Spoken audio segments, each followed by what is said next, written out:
মোগল সম্রাজ্ঞী জাহাঙ্গীর জননী যোধাবাইয়ের দুর্গাপুজো।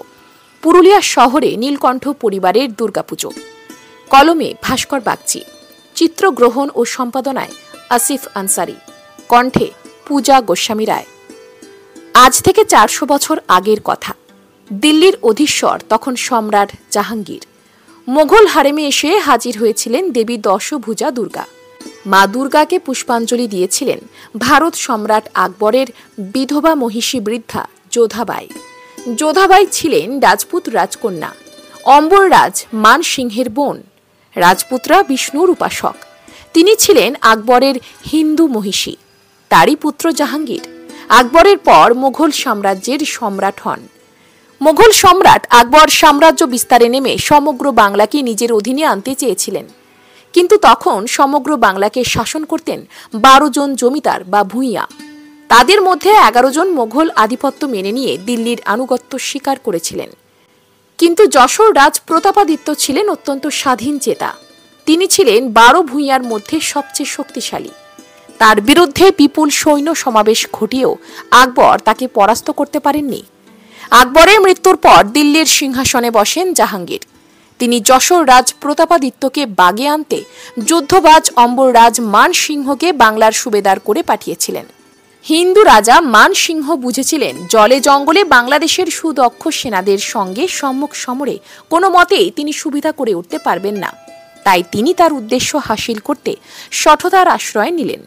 বর্তমান উত্তর ও দক্ষিণ 24 পরগনার কিছু অংশ, যশোর, খুলনা ও বাখরগঞ্জ পর্যন্ত বিস্তৃত বিশাল ভূখণ্ড ছিল প্রতাপাদিত্যের শাসনাধীন। ধুমঘাটের কাছে বিশাল রাজপ্রাসাদ নির্মাণ করে প্রতাপাদিত্য সেখানে বসবাস করতেন আর তার রাজকার্য পরিচালনা করতেন। কিন্তু সুবিশাল সেই রাজপ্রাসাদ তো প্রাসাদ নয়, যেন এক গোলক ধাঁধা। প্রাসাদের গোপন মানচিত্র ছাড়া সেখানে প্রবেশ করা ছিল অসম্ভব। প্রতাপাদিত্যের সামরিক শক্তির মূল উৎস ছিল তার সেনাবাহিনীর সেনাধ্যক্ষ শঙ্কর চট্টোপাধ্যায়, কারণ তিনি ছিলেন যুদ্ধবিদ্যায় অসম্ভব পারদর্শী। যশোরেশ্বরী মা ভবানী, মা কালী ছিলেন তার সকল শক্তি ও সমৃদ্ধির মূলে। তিনি রাজপ্রাসাদ চত্বরে বিরাট মন্দির নির্মাণ করে শ্বেত পাথরের সিংহাসনে মা যশোরেশ্বরীর কোষ্ঠী পাথরের বিগ্রহ স্থাপন করেন। মহারাজ নিজেই দেবীর পায়ে নিত্য পুষ্পাঞ্জলি দিতেন। যে কোনো যুদ্ধে তিনি দেবীর আশীর্বাদ না নিয়ে যেতেন না। অম্বররাজ মানসিংহ প্রতাপাদিত্যকে পরাস্ত করতে বিশাল সৈন্যবাহিনী নিয়ে ঢাকায় এসে ঘাঁটি গড়লেন। গোপনে গুপ্তচর নিয়োগ করে তিনি প্রতাপাদিত্যের সকল শক্তির উৎস সম্পর্কে জেনে নিলেন। তারপর তিনি সিদ্ধান্ত নিলেন, প্রথমে দেবীর আশীর্বাদ থেকে প্রতাপাদিত্যকে বঞ্চিত করতে হবে। তার জন্য মায়ের বিগ্রহকে অপহরণ করতে হবে আর যশোর রাজের আস্থাভাজন রাজকর্মচারীদের সুকৌশলে বশে আনতে হবে। তিনি প্রথম মহারাজের সেনাধ্যক্ষ শঙ্কর চট্টোপাধ্যায়কে বশে আনতে চাইলেন, কারণ তাকে বশে আনতে পারলে যশোর রাজকে সহজে যুদ্ধে পরাস্ত করা যাবে। কিন্তু সে চেষ্টায় তিনি ব্যর্থ হন। তিনি সফল হন প্রতাপাদিত্যের হিসাবরক্ষক ভবানন্দ মজুমদারকে বশে আনতে। তার নিকট থেকে তিনি প্রতাপাদিত্যের রাজপ্রাসাদের গোপন মানচিত্র ও গুরুত্বপূর্ণ তথ্য সংগ্রহ করেন। ভবানন্দ মজুমদার ছিলেন অত্যন্ত লোভী এবং উচ্চাভিলাষী। তিনি তার বিশ্বাসঘাতকতার বিনিময়ে মান সিংহের নিকট থেকে কৃষ্ণনগরের জমিদারি লাভ করেন। মোগল সম্রাট খুশি হয়ে তাকে মহারাজা উপাধিতে ভূষিত করেন। ইনি কৃষ্ণনগরের মহারাজা কৃষ্ণচন্দ্রের পূর্বপুরুষ। মানসিংহ ধুমঘাট রাজপ্রাসাদের প্রতিরক্ষার সমস্ত গোপন নথি সংগ্রহ করে প্রতাপাদিত্যের ঘোর শত্রু সুতানুটি গোবিন্দপুর ও কলকাতার সাবর্ণ জমিদার ও বাঁশবেড়িয়ার জমিদারদের সাহায্য নিয়ে শেষমেশ সমস্ত 8 ঘাট বেঁধে অতর্কিতে বিশাল সৈন্যবাহিনী নিয়ে ধুমঘাট আক্রমণ করলেন। যুদ্ধে যশোর রাজ প্রতাপাদিত্য শঙ্কর চট্টোপাধ্যায় জুটির পরাজয় ঘটে। তাদের দুজনকে বন্দী করে দিল্লির সম্রাটের কাছে পাঠানোর বন্দোবস্ত করা হয়। সেই সঙ্গে অম্বররাজ মানসিংহ যশোরেশ্বরীর বিগ্রহ অপহরণ করে অম্বরে নিয়ে যান। আজও সেখানে যশোরেশ্বরী পূজিত হন। বন্দী করে দিল্লিতে আনার সময় বারাণসীর সেনা ছাউনিতে অসুস্থ যশোররাজ প্রতাপাদিত্য প্রাণ ত্যাগ করেন। মুঘল সম্রাট জাহাঙ্গীরের আদেশে যশোর রাজের সেনাধ্যক্ষ শঙ্কর চট্টোপাধ্যায়ের আমৃত্যু কারাদণ্ড হয়। কারাগারের নির্জন অবসরে বাঙালি ব্রাহ্মণ সন্তানের একমাত্র সঙ্গী ছিল ঈশ্বর চিন্তা, আর কাজ বলতে ছিল ধর্মগ্রন্থ পাঠ। এইভাবে দিনের পর দিন কাটতে থাকে। এরই মাঝে এসে যায় মহালয়া। দেবী পক্ষ, পিতৃতর্পণের কাল। ধর্মপ্রাণ ব্রাহ্মণ সন্তান শঙ্কর সারা জীবন সৈন্যবাহিনীর নানা গুরুত্বপূর্ণ কাজে ব্যস্ত ছিলেন বটে, কিন্তু কখনো মহালয়ার দিনে নদীতে পিতৃতর্পণ করতে ভোলেননি। তাই এবারও পিতৃপুরুষের উদ্দেশ্যে জলদানের জন্য মন ব্যাকুল হয়ে উঠল। তিনি তার ইচ্ছের কথা সম্রাটকে জানালেন, কিন্তু সম্রাট তা নাকচ করে দিলেন। এতে ধার্মিক ব্রাহ্মণ সন্তান শঙ্কর অত্যন্ত ব্যথিত হলেন। তিনি সংকল্প করলেন অনশনে প্রাণ ত্যাগ করবেন। শুরু করলেন অনশন। এই দুঃসংবাদ পৌঁছল অন্তঃপুরের বৃদ্ধা রাজমাতা মহিষী যোধাবাইয়ের কানে। তিনি এই সংবাদে অত্যন্ত মর্মাহত হলেন। রাজমাতা উপস্থিত ছিলেন পুত্র সম্রাট জাহাঙ্গীরের রাজদরবারে। পুত্রকে বৃদ্ধা অশক্ত মাতা বললেন শঙ্করের ইচ্ছে মঞ্জুর করতে, কারণ সম্রাট আকবর ছিলেন সকল ধর্মের প্রতি সম মনোভাবাপন্ন উদার। তিনি তার এক হিন্দু মহিষী ছিলেন, তাই রাজপ্রাসাদের অভ্যন্তরে তার জন্য পুজো অর্চনার ব্যবস্থাও করেছিলেন। স্বয়ং আকবর পুজোর প্রসাদও নিতেন। সম্রাট জাহাঙ্গীর মায়ের আদেশে শঙ্করকে যমুনার ঘাটে তর্পণের অনুমতি দেন। মহালয়ার দিনে রাজপুরুষের তর্পণ দেখতে যমুনার ঘাটে ভিড় জমে যায়। সেই ভিড়ের মধ্যে ছিলেন বোরখা পরিহিতা বৃদ্ধা রাজমাতা যোধাবাই। তিনি শঙ্করের তর্পণ অনুষ্ঠানে সন্তুষ্ট হয়ে তার সঙ্গে সাক্ষাতের উদ্দেশ্যে একদিন সমস্ত দ্বিধা সংকোচ কাটিয়ে কারাগারে শঙ্করের সম্মুখে উপস্থিত হন। তাকে দেখে বন্দী শঙ্কর বিস্ময়ে অভিভূত হয়ে যান। তিনি শঙ্করকে বললেন যে তিনি তার পুত্র সম্রাট জাহাঙ্গীরকে বলে তার তর্পণের ব্যবস্থা করে দিয়েছেন। শুধু তাই নয়, এবার তিনি পুত্রকে বলে তার বন্দী জীবনেরও অবসান ঘটাবেন। কিন্তু রাজমাতা তার একটি ইচ্ছের কথা শঙ্করকে জানালেন। তিনি বললেন বাঙালি হিন্দুরা তো শক্তির আরাধনা করে, তাই সে যেন তার জন্মভিটেই ফিরে গিয়ে শক্তির দেবী দুর্গা পুজো করেন। কারণ সম্প্রতি তিনি রাতে নিদ্রায় দেবী দশভুজা দুর্গাকে দর্শন করেছেন আর স্বপ্নে দেবীর শ্রীচরণে পুষ্প নিবেদন করেছেন। তাই তিনি তার স্বপ্ন পূরণের জন্য ব্যাকুল হয়ে উঠেছেন। কিন্তু তিনি রাজপুত, বিষ্ণুর উপাসক। তাছাড়া তার পক্ষে মুসলমান রাজপ্রাসাদে দুর্গাপুজো করা সম্ভব নয়। তাই শঙ্কর যেন ভিটেই ফিরে গিয়ে দেবী দুর্গার পুজো করেন ও তার ইচ্ছে পূরণ করেন। শিব ভক্ত শঙ্কর জানালেন তার পক্ষে শক্তির আরাধনা করা সম্ভব নয়, কারণ তাতে দেবাদিদেব মহাদেব রুষ্ট হবেন। তাই তিনি তার আদেশ পালনে অক্ষম। তখন রাজমাতা যোধাবাই বললেন তুমি আমার নামে দুর্গাপুজো করবে আর আমি তার সমস্ত ব্যয়ভার বহন করব। শুধু তাই নয়, আমৃত্যু আমি পুজোয় গিয়ে মাতৃরূপ দর্শন করব, মায়ের পায়ে পুষ্পাঞ্জলি দেব। যোধাবাইয়ের কথায় শঙ্কর রাজি হলেন। রাজমাতার মধ্যস্থতায় সম্রাট জাহাঙ্গীর শঙ্করকে কারাগার থেকে মুক্তি দিলেন। শৈব শঙ্কর উত্তর 24 পরগনার বারাসাতের ভিটেই ফিরে এসে রাজমাতা যোধাবাইয়ের নামে সংকল্প করে দুর্গাপুজোর সূচনা করেন। আজও উত্তর 24 পরগনার বারাসাতের দক্ষিণ পাড়ায় শৈব শঙ্করের চালু করা শিবের কোঠার দুর্গা পুজো হয়। বর্তমানে পুজো পাঠ হয় গুপ্ত প্রেস পঞ্জিকার মতে এবং কংস নারায়ণী রীতি মেনে। দেবী দালানে এক কাঠামোই প্রতিমা বানানো হয়, কিন্তু প্রতিবার নতুন প্রতিমা বানানো হলেও কাঠামো সেই আদ্যিকালের। বেদিতে দেবীর প্রতিমা প্রতিস্থাপনের পরে মহালয়ার পরদিন থেকে শুরু হয় চণ্ডীপাঠ, পঞ্চমীতে হয় বোধন, ষষ্ঠীতে ষষ্ঠী পুজো, সপ্তমীতে হাড়ি কাঠ বসিয়ে পাঁঠা বলি হয়, অষ্টমীতে আখ ও কুমড়ো বলি হয়, নবমীতে পাঁঠা বলির পর হাড়ি কাঠ তুলে ফেলা হয়।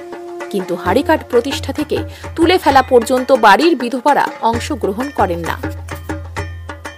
যশোর রাজ প্রতাপাদিত্যের সেনাধ্যক্ষ শঙ্কর চট্টোপাধ্যায়ের প্রতিষ্ঠিত পুজো এখনো হলেও এই বংশের একাদশ পুরুষ কিরণ শঙ্কর চট্টোপাধ্যায় জানান বর্তমানে পুজো আর মোঘল সম্রাজ্ঞীর নামে হয় না।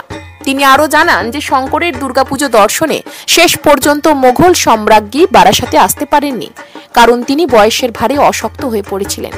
কিন্তু শঙ্কর যখন শিবের কোঠায় ধুমধাম করে দেবী দুর্গার আরাধনায় রত, সেই সময় অশ্বারোহী এক রাজপুরুষ এসে শঙ্করের হাতে তুলোট কাগজে লেখা একটি চিঠি ধরিয়ে দেন।